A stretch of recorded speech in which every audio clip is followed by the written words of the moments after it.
Now before I get into the actual content of putting in the front sway bar, I wanted to let you guys know that this video is super late to come out. I recorded all these videos back in September and I'm now just getting around to putting everything together. But the front sway bar was the last thing I did. I haven't worked on the project or anything to it, so nothing has changed since I put this video up. But anyways guys, I hope you enjoyed the video. Hey guys, welcome back to ProjektDori. It's been a while since I've worked on her. Honestly, it's because I got lazy. I was traveling up to Dallas during the week for work and coming back down here on the weekends. So I didn't necessarily want to work on Dory. I wanted to go do some other things. But I wanted to take the time this afternoon to go ahead and get the front sway bar on. It shouldn't honestly take me too long. Famous last words. But the sway bar is the last part that I ordered in that big first initial purchase. So I wanted to get that done so I could call the front end pretty much a wrap. And as you can see, Dory is not ready to be worked on. I need to go ahead and get her jacked up and then lay out the parts.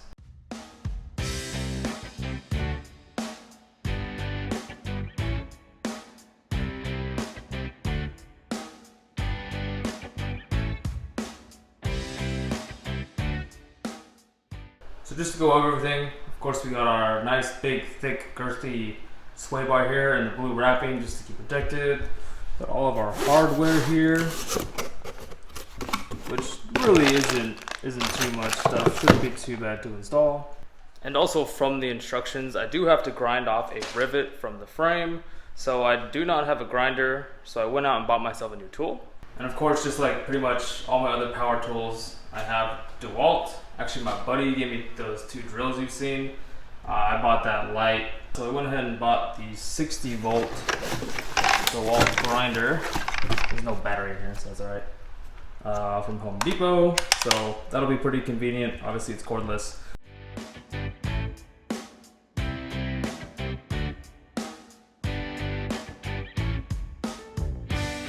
Just to go over all this really quick, these are the brackets where the rivet needs to be grinded off the frame, and then these will have the bushings attached to it.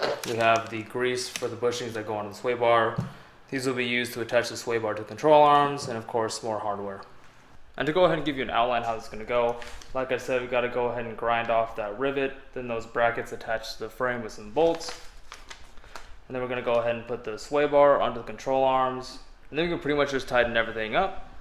But of course, this is all easier said than done. So let's go ahead and get to it. Alright guys, I'm now laying underneath the car just to give you some perspective. This is the driver's side suspension here. I went ahead and took the tire off just so I had an easier time getting in and out. But so here is that rivet that needs to get grinded off. There's one here and one over here on the passenger side as well. Now there is something a little funky with this. This is actually supposed to be flush to each other, like it is over there. So I'm gonna have to try and get this essentially flattened back out and flush back to here before I take this rivet out. Because from here, this bracket, after the rivet is taken out, goes here, and then you drill two more holes down at the bottom, and that's where it mounts up. So I gotta work on getting this all flattened out.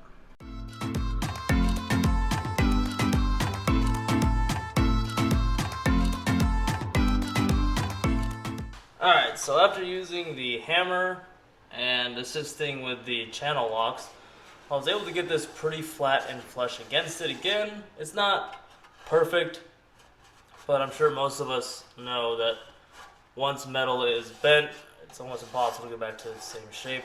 So I'll do a little bit more touch up here, but the plate seems to fit okay. That's why I want to do some more touch up. Just to make it sit a little more flush here. Alright guys, did a little more banging around with my hammer, because as you know, all good mechanics, when shit's broken, you just hit it with a fucking hammer, it seems to work. But anyways, I got it a little more leveled out, so this bracket fits on there a little bit better. Neither side is perfect, even the side that didn't have the bend on it. So might have to do a little bit of manipulation to the frame itself, because obviously this thing is very thick, to hopefully get these sitting nice and flat. So gonna go ahead and grab the grinder and we'll get that rivet out.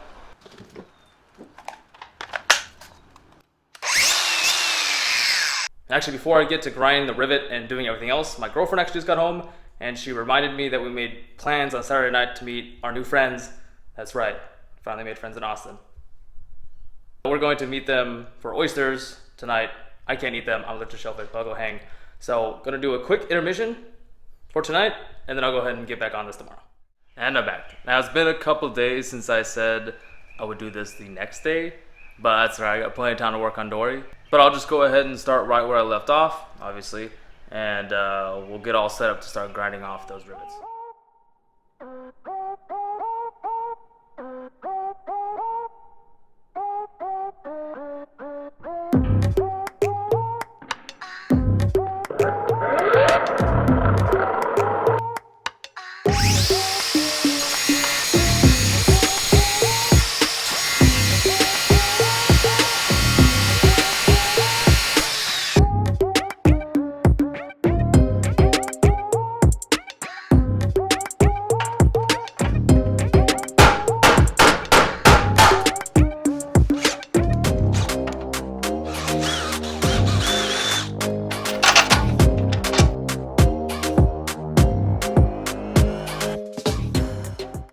As you just saw, I grounded off the rivet, busted it out, and then went ahead and drilled this out to a 3/8, so just a little bit bigger than the hole was already.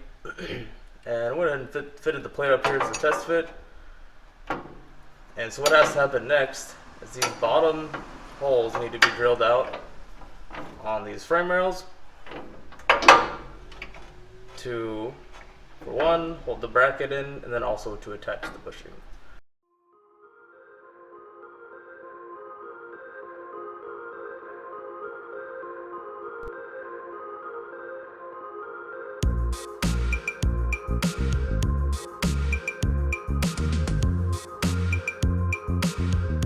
Alright, so I got the plate mocked up here. Got the 2 bolts that are on this frame rail. They're not tightened up just to get them mocked up. And we do have this other one drilled through, and this one will hold that bushing mount. So, but it's looking good. So the bracket that we just put on was the driver's side. So now I'll go ahead and do the same thing on the passenger side.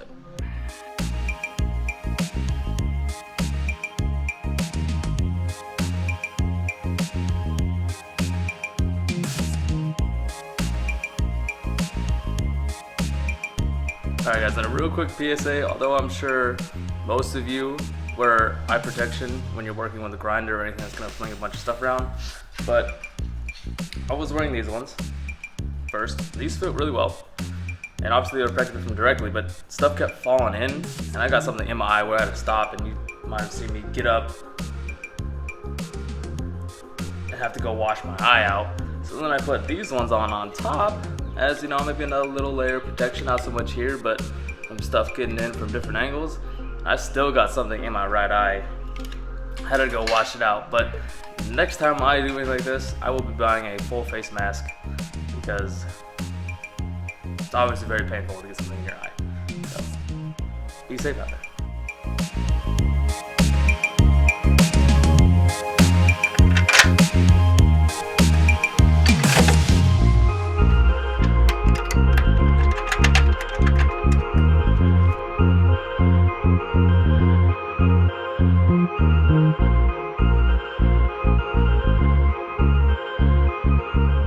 Now both of these plates are now mocked up. So I'm going to go ahead and grab that sway bar and see how everything's going to fit with the hardware. I wanted to show you how it's actually going to be laid out. So this bushing will go slide onto the sway bar itself, and we'll put some grease in there as well. And then the brackets will go onto the bushing and attach it up to the brackets that we put onto the frame. And then these end links will go onto the control arm and then screw into the end of the sway bar.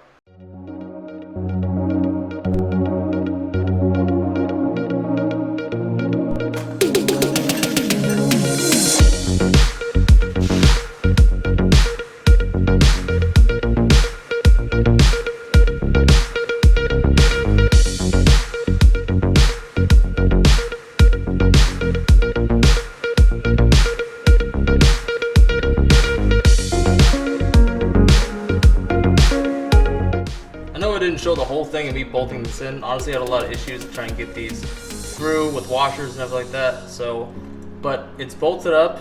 It's still free to move. It's like that on. both sides. So now I just need to take the sway bar, put it up, and then mount it into this control arm.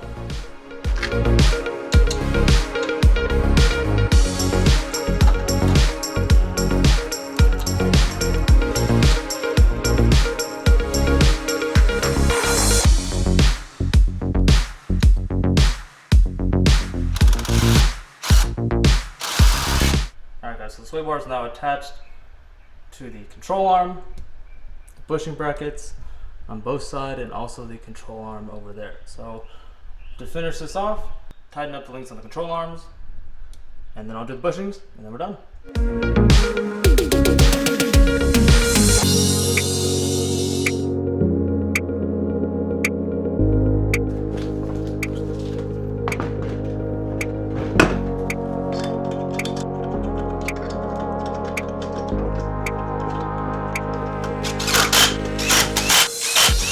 So that's gonna do it for today, guys. All you have to do left is just clean up underneath the car, set her down, and we're good to go. So if you enjoyed the content and you'd like to keep following along with the project as I move along, don't forget to like, subscribe, and leave a comment down below.